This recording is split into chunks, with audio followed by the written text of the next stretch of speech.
देखो पढ़ रहे हो अनुपात और समानुपात, रेशियो एंड प्रोपोर्शन। इसमें काफ़ी टाइप के क्वेश्चन पढ़ चुके हो।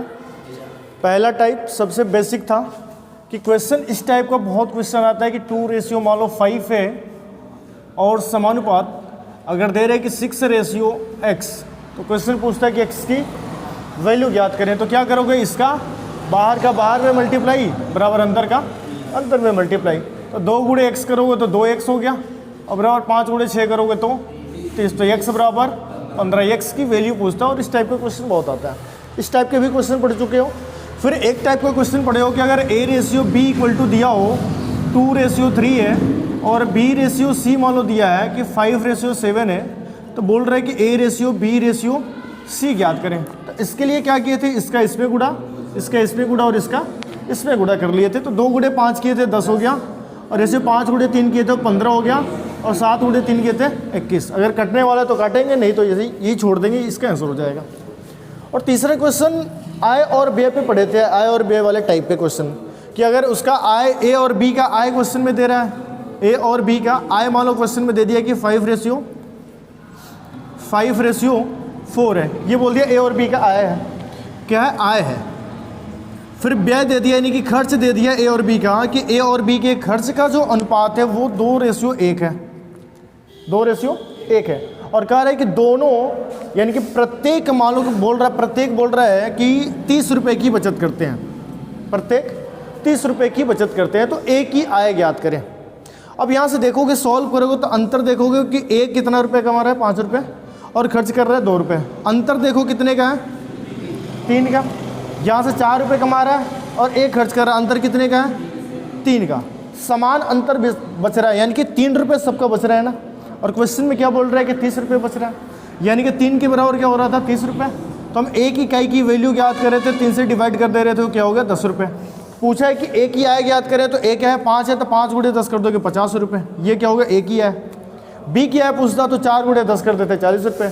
पूछता कि ए कितने रुपये खर्च किया था, तो 2 रुपये खर्च किया था, यानी कि 2 गुणे 10 कर दोगे 20 रुपये।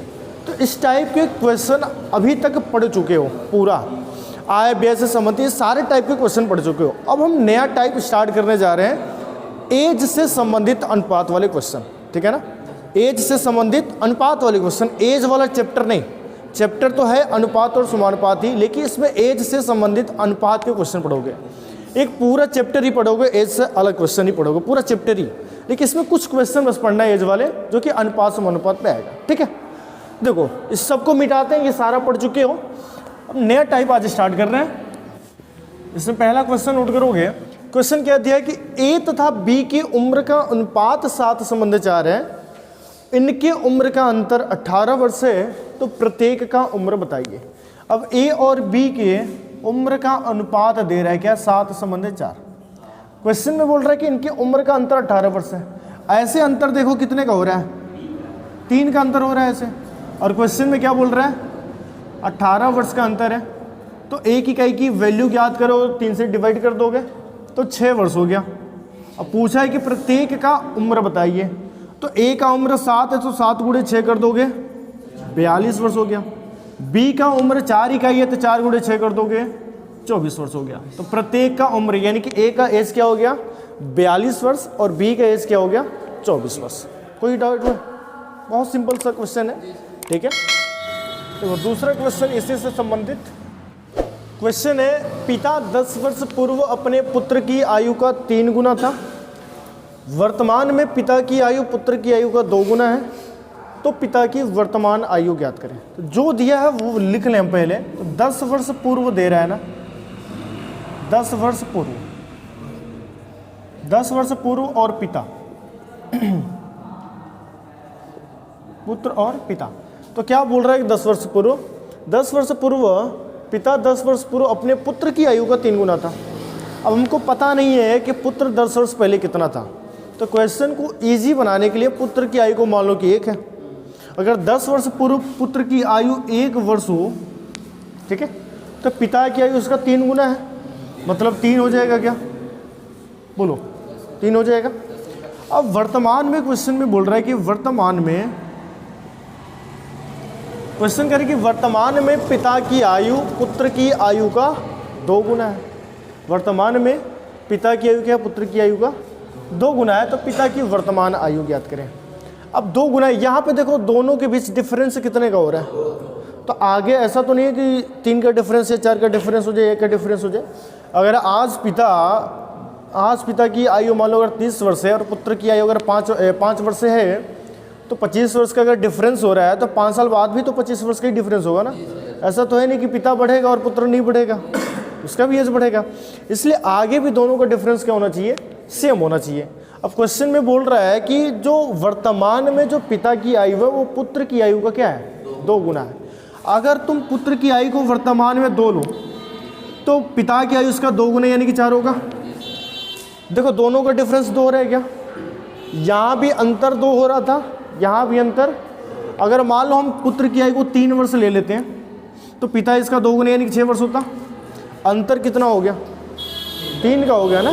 जबकि क्वेश्चन में क्या बोल रहा है, 2 का ही अंतर होना चाहिए। तो अंतर कभी भी चाहे 5 वर्ष बाद जाए चाहे कितना भी वर्ष बाद जाए, हमेशा अंतर क्या होना चाहिए, समान ही होना चाहिए, क्योंकि दोनों बढ़ रहे हैं।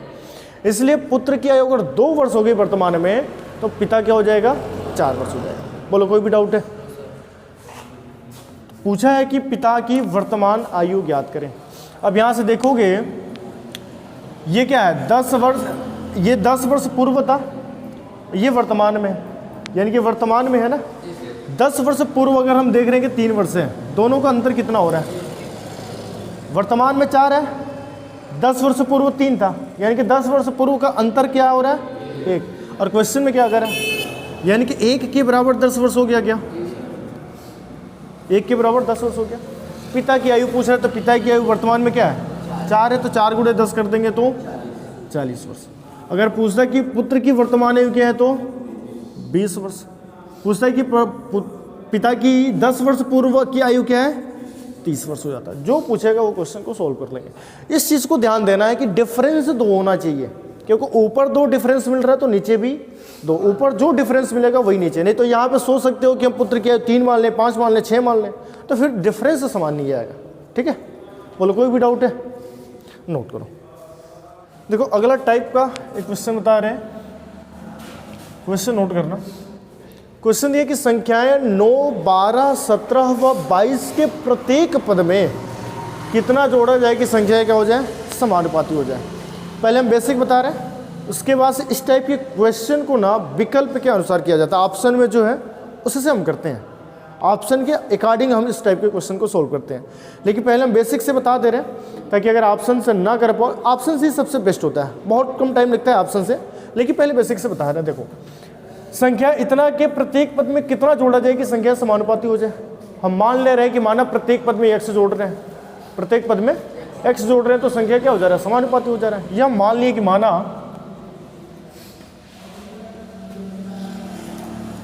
प्रत्येक पद में x जोड़ने पर, बोला यही है कि प्रत्येक पद में कितना जोड़ा जाए कि संख्या समानुपाती हो जाए। तो प्रत्येक पद में हम x जोड़ दिए, ऐसे करना नहीं है, बस समझा रहे हैं। प्रत्येक पद में x जोड़ दिए तो इसमें भी जोड़ दो 9 + x। समानुपाती का कंडीशन क्या होता है, पहला पद रेशियो दूसरा पद बराबर तीसरा पद रेशियो चौथा पद। तो यहाँ से हो गया 9 + x और ये हो गया 12 + x, समानुपाती हो जाए। तो हम यहाँ से समानुपात लगा दे रहे हैं, समानुपात का मतलब बराबर ही होता है। फिर यहाँ से सॉल्व करोगे तो क्या हो गया 17 + x और रेशियो 22 + x। अब इसके कंडीशन क्या है समानुपाती का, बाहर का बाहर में गुणा बराबर अंदर का अंदर में गुणा कर लेते हैं, यही समानुपाती होता है। तो यहाँ से सॉल्व करोगे तो हो गया 9 + x × 22 + x बराबर हो गया 12 + x × 17 + x। गुणा कर लो, गुणा करोगे 9 का 22 में करो, ऐसे काफ़ी बड़ा हो जाएगा, ठीक है ना। 9 दूना 18 और 9 दूना 18 = 19, 198 हो गया। फिर 9 का x में करोगे 9x, फिर x का 22 में करोगे 22x, x का x में करोगे x² बराबर 12 का 17 में करो 12 सत्ते 84, 12 कम 12 और 12 और 8 20। फिर यहाँ से 12 का x में करोगे 12x और x का 17 में करो 17x + x²। देखो x² से x² कैंसिल हो जाएगा। यहाँ से 9x और 22x, अगर 9x और 22x जोड़ दें तो 22 और 8 31x हो गया। और इधर जोड़ोगे तो 12 और 17 29x हो रहा है। तो 29x अगर इधर आएगा तो 31x में से 29x घटाओ क्या मिलेगा, 2x मिल गया। तो यहाँ से 2x बराबर इधर क्या है 204, 204 में से 198 को घटा दो क्या मिल जाएगा 6। तो यहाँ से 6, तो x बराबर, यानी कि प्रत्येक संख्या में क्या जोड़ रहे थे 3। अब ये सही है कि गलत, उसके लिए इसमें रख करके चेक कर सकते हो सही है कि गलत। 9 3 12 रेशियो 12 और 3 15 समानुपात 17 3 20 22 3 25 समानुपात का कंडीशन बाहर का बाहर में गुणा बराबर अंदर का अंदर में गुणा होना चाहिए। तो 12 का 25 में गुणा कर लो बराबर 15 का 20 में गुणा कर लो। तो 12 गुणे 25 करोगे 12 25 60 0 और 6 12 दूना 24 6 30 बराबर 15 दूना 30 मिल जा रहा है 300। इसका मतलब x बराबर 3 क्या है सही है, बराबर मिलना चाहिए, अगर मिल रहा है तो सही है। लेकिन ऐसे करना नहीं, हाँ वही तो बता रहे हैं ऐसे करना नहीं है। पहले ही बोले ना कि ऐसे नहीं करना है, क्वेश्चन जब बता रहे थे तभी बोले कि ऐसे नहीं करना है। देखो करना क्या, अगर ऑप्शन में दिया है मान लो ऑप्शन ए दिया, ऑप्शन के अकॉर्डिंग करना होता है। ट्रिक इसका यही है कि ऑप्शन के अकॉर्डिंग करते हैं। ऑप्शन में ए बराबर 2 दिया है, बी 3 दिया है, सी 4 दिया है और डी 5 दिया है। अब प्रत्येक संख्या में हमको क्या जोड़ना है ये देखना है। तो मान लो कि प्रत्येक संख्या में हम पहला ऑप्शन ले रहे हैं 2 जोड़ रहे हैं, तो 2 जोड़ेंगे तो 9 2 11 रेशियो 12 2 14 समानुपात 17 2 19 और 22 2 24। अब इसका गुणा करना है बराबर मिलेगा तब तो वही हो गया, नहीं मिलेगा तो फिर नहीं होगा। तो इसका इसमें गुणा और बराबर इसका इसमें गुणा। तो 11 चौको 44 4 हुआ 11 दूना 22 और 4 26 बराबर मिलना चाहिए गुणा करने पर। 14 9 126 तो 6 मिलेगा, क्या लग रहा है मिलेगा, ये 4 है ये 6 है, कभी नहीं मिलेगा। ठीक है, तो 126 12 हो गया, 14 कम 14 और 12 14 12 126 तो क्या बराबर मिल रहा है, तो नहीं मिल रहा है बराबर ना, यानी कि ऑप्शन ए हो गया गलत।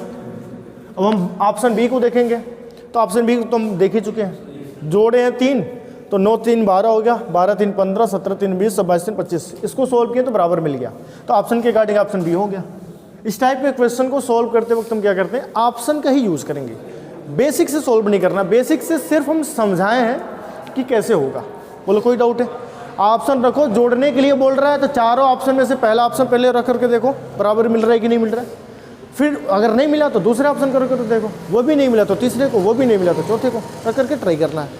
घटाने के लिए बोलता तो घटा लेते हैं ऐसे ही। बोलो कोई डाउट है, अगर इस टाइप का क्वेश्चन आएगा तो कर लोगे ना, घटाने का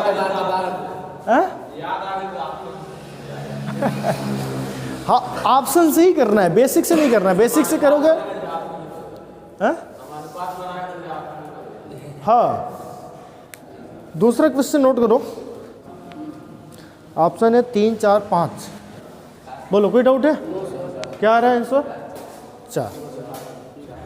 देखो ऑप्शन ए अगर लोगे तो 29 - 3 करोगे 26, 19 - 3 करोगे 16 समानुपात 14 - 3 करोगे तो 11 और 10 - 3 करोगे 7।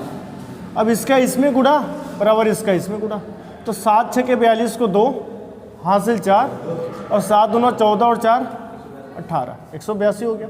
11 6 के 66 और 11 कम 11 6 17 बराबर मिल रहा है क्या, नहीं मिल रहा है। इसका मतलब ऑप्शन ए गलत हो गया। अब हम ऑप्शन बी को लेंगे, 4 को घटाएं, 29 में से 4 घटाएंगे 25, 19 में से 4 घटाएंगे 15, समानुपात बताना है, 14 में से 4 घटाएंगे 10 और 10 में से 4 घटाएंगे 6। इसका इसमें गुणा बराबर इसका इसमें गुणा कर लो। 6 25 30 0 हासिल 3, 6 दूना 12 और 3 15 और यहाँ से इससे गुणा कर दोगे तो 150। सेम मिल रहा है कि नहीं, सेम मिल गया, यानी कि ऑप्शन बी सही होगा। उसके नीचे ऑप्शन देखने की आवश्यकता ही नहीं है। बोलो कोई डाउट है, तो ऑप्शन के अकॉर्डिंग ही इस टाइप के क्वेश्चन को करोगे। ठीक है, देखो अगला टाइप देखोगे, क्वेश्चन है कि यदि x रेशियो y = 2 रेशियो 5 हो तो 5x + 3y ratio 5x - 3y का मान ज्ञात करें। इसका मतलब बस एक ही काम करना है, जो पहला है वो x है और जो दूसरा है वो y है। मतलब x बराबर 2 और y बराबर 5 इसी में रख देना है और कुछ नहीं करना है। x बराबर 2 रखो, 5 गुणे 2 प्लस y बराबर 5 रख दो, अनुपात 5, x बराबर क्या रख रहे हो 2 माइनस 3, y बराबर क्या रख रहे हो 5। गुणा कर लो, कुछ किसी भी तरह आ सकता है। सॉल्व करने के बाद जो भी है गुणा करोगे, 5 गुणे तो 10 हो गया और 3 बचे 15, 10 और 15 जोड़ोगे तो 25, 5 गुणे 2 करोगे 10 और 3 गुणे 5 करोगे 15, मतलब -15 हो गया। तो 10 माइनस 15 करोगे तो -5, मतलब 25 बटे -5 डिवाइड कर दो तो क्या हो गया -3। बस इसका आंसर हो गया।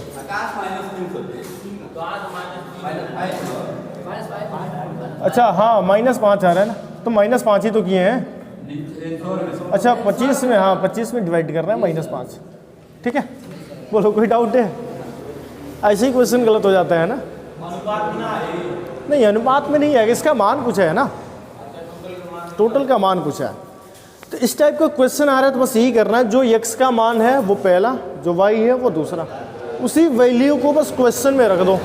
x की जगह पे x का मान, y की जगह पे y का मान, बस हो जाएगा आंसर। बोलो कोई डाउट है? देखो टाइप 8 है सिक्कों पर आधारित। सिक्कों पर आधारित प्रश्न काफ़ी इंपॉर्टेंट है और बहुत गलत भी हो जाता है इस टाइप का क्वेश्चन। सिक्कों पर आधारित जो क्वेश्चन है गलत भी हो जाता है, तो देखो अच्छे से समझना ताकि गलत ना हो, और इम्पोर्टेंट टाइप है ये, इससे क्वेश्चन आता है। क्वेश्चन दिया है कि 225 रुपये की एक राशि 1 रुपये 50 पैसे और 25 पैसे के रूप में है। इनकी संख्या उसी क्रम में 8:5:3 के अनुपात में है।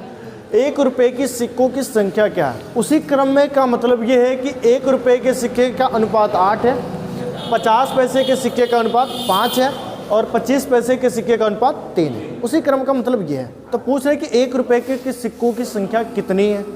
पूछ सकता था कि 50 पैसे के सिक्कों की संख्या कितनी है, या पूछ सकता था कि 25 पैसे के सिक्कों की संख्या कितनी है। तो यहाँ से सॉल्व करेंगे तो देखो 1 रुपये और 50 पैसे और 25 पैसे, इन्हीं के संख्या का अनुपात क्वेश्चन में दिया है क्या है 8:5:3 है। तो हम इसमें एक किसी भी टर्म से मल्टीप्लाई कर लेते हैं। मान लो हम यक्स से मल्टीप्लाई करते रहे, तो इसमें अगर हम यक्स से मल्टीप्लाई कर दिए तो अनुपात 8x अनुपात 5x अनुपात 3x हो गया क्या? बोलो, यक्स से यक्स पूरा कैंसिल हो जाए। किसी भी एक ही टर्म से मल्टीप्लाई करते हैं, तो अगर हम x से मल्टीप्लाई कर दिए तो 8x संबंध 5x संबंध 3x, x पूरा कैंसिल हो जाएगा। यहाँ तो कोई डाउट है? अब देखो 1 रुपये है, क्वेश्चन भी रुपए में है, सबको हम रुपए में कन्वर्ट कर दें, सबको हम रुपए में कन्वर्ट कर दें। ये तो 1 रुपये का सिक्का, तो ये तो 8x ही होगा।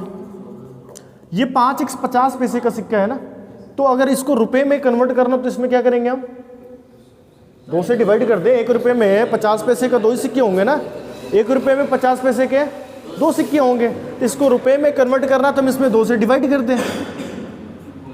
बोलो कोई दिक्कत है? रुपए में चेंज कर रहे हैं सबको, क्योंकि रुपए में क्वेश्चन दिया है। अब ये क्या 25 पैसे का सिक्का है ना, तो 1 रुपये में 25 पैसे के 4 सिक्के आएंगे, तो इसमें हम 4 से डिवाइड कर दें। बोलो यहाँ तो कोई दिक्कत है? यहाँ तो कोई भी प्रॉब्लम है? 1 रुपये में 50 पैसे के 2 सिक्के रुपए में चेंज कर रहे हैं तो 2 से डिवाइड कर दिए। 1 रुपये में 25 पैसे के 4 सिक्के, तो हम 4 से डिवाइड कर दिए, रुपए में कन्वर्ट हो गया।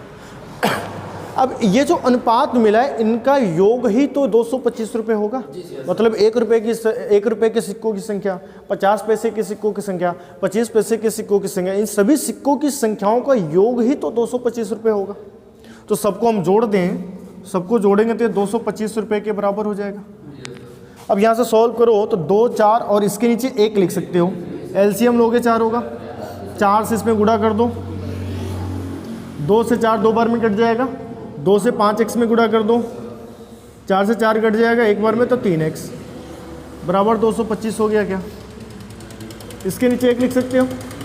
जोड़ दो सबसे पहले, 3 और 10 13, 13 2 15 और 15 30 45, यानी कि यहाँ से 45x बटे 4 होता। 4 से इधर तिरिया गुणा कर दे रहे हैं, तो 4 से इधर गुणा कर देंगे तो क्या हो जाएगा देखो ऐसे ही रहने दे रहे हैं 225, 225 गुणे 4 रहने दे रहे हैं। देखो 15 से देखो कट जाएगा, 15 तियाँ 45, और ये 15 का स्क्वायर होता है, 15 15 225, 3 से काट दो, 5 बार में 3 बचे 15, तो x बराबर क्या मिल गया 20। पूछा था 1 रुपये के सिक्कों की संख्या, 1 रुपये के सिक्के 8x है, 8 गुणे 20 कर दो तो 2 अट्ठे 16, 160 सिक्के ऐसे हैं जो 1 रुपये के हैं। 1 रुपये के सिक्के कितने हैं 160।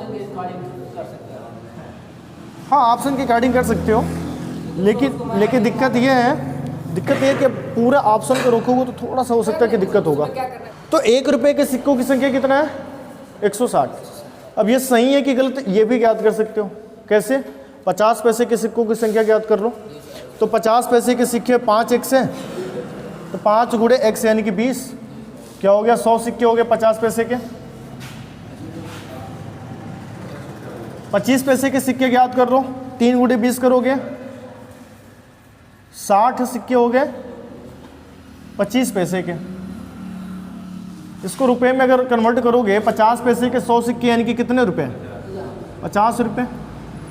25 पैसे के 60 सिक्के तो कितने रुपए होंगे 2500 को 15 रुपये हो जाएगा, 15 रुपये हो जाएगा। ये जोड़ दो सबको, 15 और 50 75 हो गया, 75 करें 65 हो गया। 65 में इसमें जोड़ दो 5 6 6 12 1 1 2 225 रुपये मिल गया। ठीक है, तो ये ज्ञात भी कर सकते हो क्वेश्चन सही है कि गलत, लेकिन जो सिर्फ पूछ रहे सिर्फ हम वो ज्ञात करेंगे।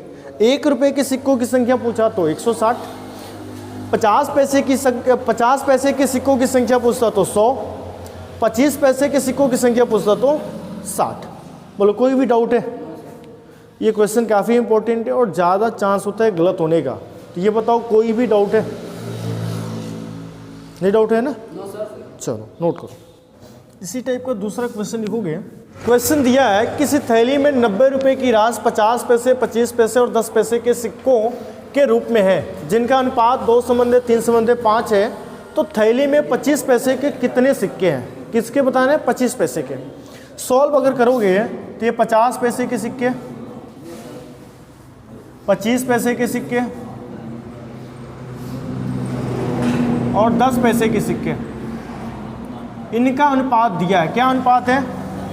2:3:5 और राशि कितना है? 90 रुपये की राशि है। राशि कितना है? सबसे पहले हम इसको रुपए में कन्वर्ट करेंगे। सबसे पहले रुपए में कन्वर्ट करेंगे। इसको x से गुणा कर देते हैं। पहले x से गुणा कर दिए, रुपए में कन्वर्ट करना है क्योंकि राशि क्या रुपए में है। रुपए में है तो राशि को इसको भी रुपए में कन्वर्ट करना है। तो 1 रुपये में 50 पैसे के 2 सिक्के होंगे, तो इसमें 2 से डिवाइड कर दोगे। बोलो 1 रुपये में 25 पैसे के 4 सिक्के होंगे, तो इसको 4 से डिवाइड कर दो, रुपये में कन्वर्ट हो गया। 1 रुपये में 10 पैसे के 10 सिक्के होंगे ना, तो इसको 10 से डिवाइड कर दो, ये रुपये में कन्वर्ट हो गया। बोलो कोई डाउट है? अब इसी को जोड़ दोगे तो वो 90 रुपये के बराबर होगा। इसी को जोड़ोगे तो वो 90 रुपये के बराबर हो जाएगा। तो 2 से 2 कट गया, x plus 3x/4 plus 5x/10 बराबर क्या होगा 90 रुपये। इसके नीचे 1 होगा, 4 और 10 का एलसीएम लोगे 20 होगा। 4 और 10 का एलसीएम 20 हो जाएगा। 20 से x में गुणा कर दो, 20x किसको? अच्छा हाँ कट हो जाएगा, कट जाएगा, काट दो। ठीक है 5 से कट जाएगा ये 2 बार में, तो x/2 हो गया। अब एलसीएम लो तो एलसीएम को क्या मिल गया 4। 4 से x में गुणा कर दो 4x, 3x 2 बार में कटेगा तो 2x बराबर 90।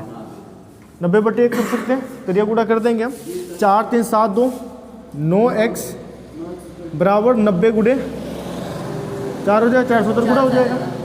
9 से ये 10 बार में कैंसिल हो गया तो x बराबर 40। 25 पैसे का सिक्का पूछा था, तो 25 पैसे का सिक्का 3x था अनुपात में। अनुपात में क्या था 3x था। ये बाद में हम डिवाइड किए हैं, अभी मत डिवाइड कर देना। ये अगले स्टेप में डिवाइड हुआ है। ये क्या हुआ है 2x/2 और ये 3x/4 और ये 5x/10, ये अगले स्टेप में हुआ है। ठीक है, तो 25 पैसे के सिक्के कितने हैं 3x है ना, x की वैल्यू तो 3 गुणे 40 कर दो, कितने सिक्के हो गए 120 सिक्के हो गए 25 पैसे के। 25 पैसे का पूछा है। अगर वही पूछता कि 10 पैसे के सिक्के हैं तो 4 पचे 20, 200 हो जाता। अगर पूछता कि 50 पैसे के सिक्के तो 4 दूना 8, 80 हो जाता। बोलो कोई डाउट है? आया समझ में? देखो अगला क्वेश्चन देखोगे, देर एक बक्से में 1 रुपये 50 पैसे और 20 पैसे वाले कुल 420 सिक्के हैं। उनकी कीमत का अनुपात 13:11:7 है। उसमें 50 पैसे वाले सिक्कों की संख्या कितनी है? इसमें पूरा तो वही रुपए वाला होगा ना ये। हाँ देखो, अगर सिक्के दे रहा है ना क्वेश्चन में, तो ये जो अनुपात होगा उस पूरे अनुपात को हम रुपए में समझेंगे। जो अनुपात होगा वो क्या होगा? पूरा अनुपात रुपए में होगा। तो जो अनुपात दे रहा है वो क्या है? 13:11:7। ये अनुपात क्या है? रुपए में है। सबसे पहले ये समझना है। सबको जो क्वेश्चन में जो जैसे जैसे कह रहा है ना वैसे वैसे चेंज कर लो। 1 रुपये में बोल रहा तो ये तो रुपए में है तो ये 13 ही रहेगा। लेकिन ये 50 पैसे है ना और ये रुपए में है, तो 1 रुपये में 50 पैसे के 2 सिक्के, तो इसको 50 पैसे में कन्वर्ट करोगे तो इसमें 2 से गुणा करना पड़ेगा। 1 रुपये में 20 पैसे के कितने सिक्के होंगे? 5 सिक्के होंगे। तो इसको जब पैसे में कन्वर्ट करोगे तो इसमें 5 से क्या करना होगा? गुणा करना होगा। ये अनुपात अगर पूरे क्वेश्चन सिक्के में आ रहा है तो जो अनुपात आएगा वो अनुपात रुपए में आएगा। तो रुपए में आ रहा है तो उसको सबसे पहले क्वेश्चन में जिसमें जिसमें चेंज करना उसमें कन्वर्ट कर लेंगे आप। ठीक है, तो ये पहला क्या है? रुपए में है ना, उसी अनुपात में होता है, मतलब पहला, दूसरा और तीसरा। ठीक है, तो एक रुपये ये रुपए में ही है, तो 1 रुपये के 13 सिक्के तो 13 हो गया। ये 11 रुपये में है, पैसे में कन्वर्ट करेंगे। कौन से पैसे में? 50 पैसे में। तो 1 रुपये में 50 पैसे के 2 सिक्के होते हैं, इसलिए 50 पैसे में कन्वर्ट करने के लिए इसमें 2 से हम गुणा कर देंगे। ठीक है, अब यहाँ से देखो, ये भी रुपए में है, इसको हम पैसे में कन्वर्ट करेंगे। 20 पैसा है, 1 रुपये में 20 पैसे के 5 सिक्के होते हैं, तो इसको हम 20 पैसे में कन्वर्ट करेंगे तो इसमें 5 से हम गुणा कर लें। बोलो कोई भी डाउट है? अब यहाँ से इसको सॉल्व कर लो, तो 13:22:35। अब बताओ 50 पैसे के कितने सिक्के हो गए अनुपात में? 22। अब क्वेश्चन में टोटल सिक्का कितना बोला है? सबको जोड़ो, टोटल सिक्का देखो कितना हो रहा है। जोड़ोगे तो 5 2 7 3 10 को 0 हासिल 1 3 1 4 2 6 1 7। टोटल सिक्का 70 हो रहा है अनुपात में। इसको इकाई लोगे, ये क्या है? इकाई है। ऐसे हो रहा है 70 इकाई सिक्का। और क्वेश्चन में 420 सिक्के। एक इकाई की वैल्यू अगर याद करो तो 70 से डिवाइड कर दोगे, 0 से 0 कैंसिल होगा, 6 सिक्के मिल गया। क्या पूछा है? 50 पैसे के कितने सिक्के हैं? तो 50 पैसे के 22 सिक्के हैं, तो 22 में 6 से एग्जैक्ट गुणा करो। ये एग्जैक्ट है, ये अनुपात में था। बोलते हैं ना किसी न किसी टर्म से मल्टीप्लाई हुआ होता है, अनुपात में टर्म है तो सब में 6 से मल्टीप्लाई हुआ है। तो 22 गुणे 6 कर लोगे तो 6 दूना 12, 6 दूना 12 है 13। 132 सिक्के हैं 50 पैसे के। बोलो कोई डाउट है? अगर बोलता 1 रुपये के कितने सिक्के हैं तो 6 से गुणा कर देते 13 में। बोलता 10 पैसे के कितने सिक्के हैं तो 6 से 35 में गुणा कर देते। बोलो कोई भी डाउट है? अब ये पूरा चैप्टर अनुपात और समानुपात कंप्लीट हो गया। ठीक है।